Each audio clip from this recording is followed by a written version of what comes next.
O capítulo 14 de Marcos conta um dos momentos mais dramáticos na vida de Jesus, pois ele é um retrato do que se tornaria o prelúdio do fim do seu ministério. O capítulo começa com Jesus prevendo sua própria morte, o que pode ser visto como uma demonstração de sua divindade e profecia.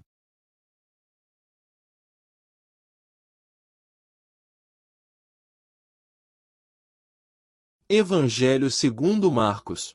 Capítulo 14. E depois de 2 dias era Páscoa, e a festa dos pães ázimos. E os principais sacerdotes e os escribas como buscavam prendê-lo e matá-lo por dolo. Pois diziam, não na festa, para que não haja tumulto entre o povo. E ele estava em Betânia na casa de Simão o leproso, ele reclinando-se à mesa. Veio uma mulher que trazia um genuíno vaso de alabastro muito caro com mirra de nardo, e quebrando o vaso de alabastro derramou na sua cabeça. E estando alguns por si mesmos indignados, disse, o que ocorre dela desperdiçar a mirra? Porque isto podia ser vendido acima de 300 denários, e doado aos pobres. E irritaram contra ela. Mas disse Jesus, deixai-a. Por que trazeis labuta para ela? Uma boa obra praticou para comigo. Porque sempre os pobres tendes convosco, e quando desejares podeis lhes fazer o bem, mas nem sempre me tereis. Ela fez o que pôde, ungiu antecipadamente o meu corpo para a sepultura. Em verdade vos digo, aonde se for pregado este evangelho pelo mundo inteiro, e o que ela fez será contado para a memória dela. E Judas Iscariotes, um dos 12, foi em direção dos principais sacerdotes para o entregar a eles. Mas eles ouvindo alegraram-se, e prometeram dar-lhe pratas, e ele procurava um momento oportuno para entregá-lo.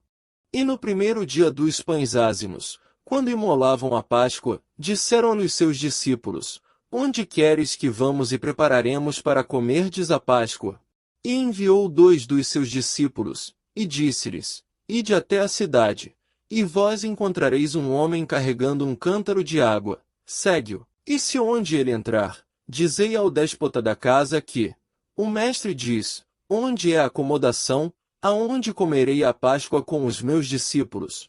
E ele vos mostrará um grande cenáculo mobiliado preparado, e lá preparai para nós. E saíram os seus discípulos, e vieram até a cidade, e encontraram como lhes disse, e prepararam a Páscoa. E ao chegar a tardinha veio com ele os 12. E eles estavam reclinados à mesa, e enquanto comiam, disse Jesus, em verdade vos digo, que um de vós que come comigo, me trairá. E começaram a entristecerem, diziam-lhe um por um, talvez eu? E disse-lhes, é um dos 12, que mergulha a mão comigo até o prato. De fato o Filho do Homem vai, como está escrito acerca dele, mas ai daquele homem por qual o Filho do Homem será traído, bom se esse mesmo homem não tivesse nascido. E enquanto eles comiam, ele tomou o pão abençoando-o partiu, e dando a eles, disse, recebam, isto é o meu corpo. E tomou o cálice, tendo dado graças deu a eles, e beberam dele todos. E disse-lhes, este é o sangue da minha aliança, que é derramado em benefício de muitos. Em verdade vos digo, que não mais beberei do fruto originado da videira até aquele dia, quando dele beberei de novo no reino de Deus. E, tendo cantado um hino, saíram para o Monte das Oliveiras. E disse-lhes Jesus, por que todos escandalizareis? Porque está escrito, ferirei o pastor, e dispersará as ovelhas. Mas depois que eu ressuscitar, irei adiante de vós para Galiléia. E disse-lhe Pedro, se todos escandalizarem, mas eu não. E disse-lhe Jesus, em verdade te digo, que hoje nesta noite, antes que o galo cante 2 vezes, 3 vezes me negarás. E ele mais veementemente dizia, se me for necessário morrerei juntamente contigo, nunca te negarei. E também da mesma forma diziam todos. E vieram para uma região por de nome de Getsêmani, e disse aos seus discípulos, sentai aqui, até enquanto eu oro. E levou com ele, a Pedro, a Jacobe e a João, e começou a ficar perturbado e angustiado.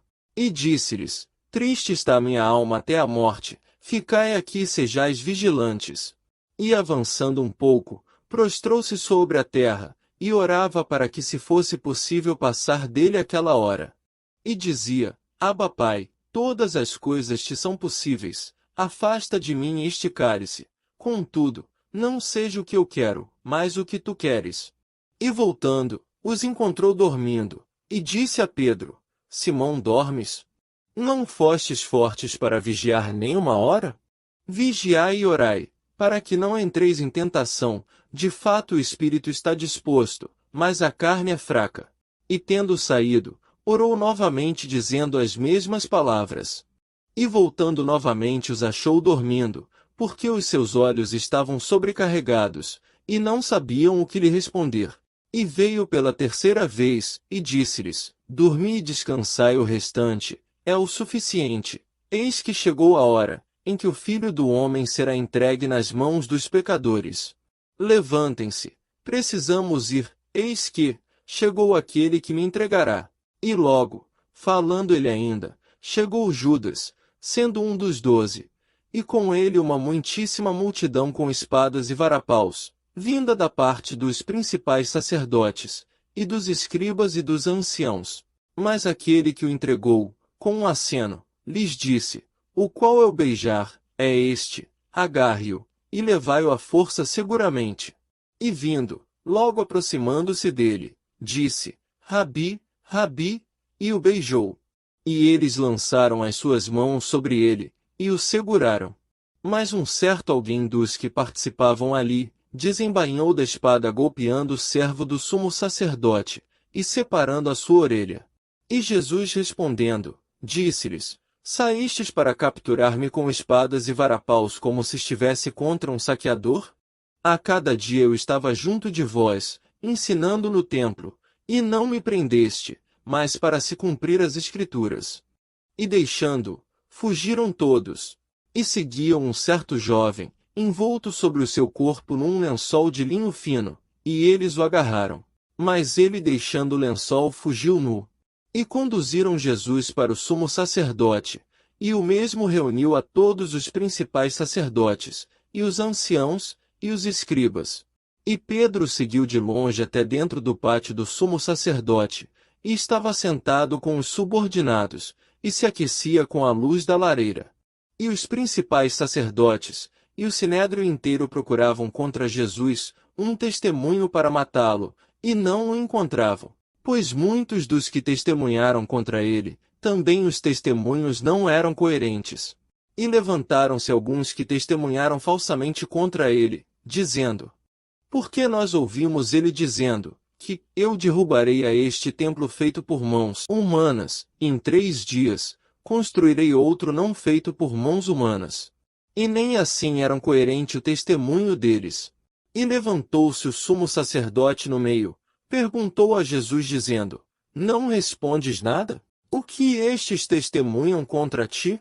Mas ele permaneceu em silêncio, e nada respondeu. De novo o sumo sacerdote perguntou a ele, e disse-lhe: És tu o Cristo, o Filho bendito? Entretanto Jesus disse a ele: Eu sou, e vereis o Filho do Homem assentado da direita do poder, e vindo com as nuvens do céu. E o sumo sacerdote, rasgando as suas túnicas, disse: Por que ainda temos que precisar de testemunhas? Ouvistes a blasfêmia, o que vos parece? E todos eles o condenaram como sendo réu de morte. E alguns começaram a cuspir nele, e a cobrir o seu rosto, e a esbofeteá-lo, e diziam-lhe: Profetiza, e os subordinados o receberam com golpes. E estando Pedro embaixo no pátio, veio uma das jovens criadas do sumo sacerdote. E vendo a Pedro se aquecendo, o encarando, dizendo: E tu, estavas com Jesus o Nazareno? Mas ele o negou, dizendo: Não sei, nem compreendo o que tu dizes.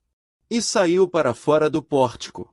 E a jovem criada, vendo de novo, começou a dizer aos espectadores que este é um deles. Mas ele outra vez o negou. E um pouco depois novamente os espectadores falaram a Pedro: O teu discurso também é parecido. E ele começou a amaldiçoar e a jurar que: Não sei deste homem do qual falais. E pela segunda vez o galo cantou.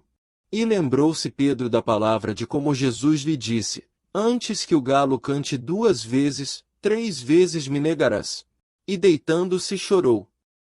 Obrigado por assistir e ouvir esta tradução do Novo Testamento. Este vídeo é um agrado para os sentidos, graças às belas imagens e à sua tradução precisa e fiel do Códice Vaticano.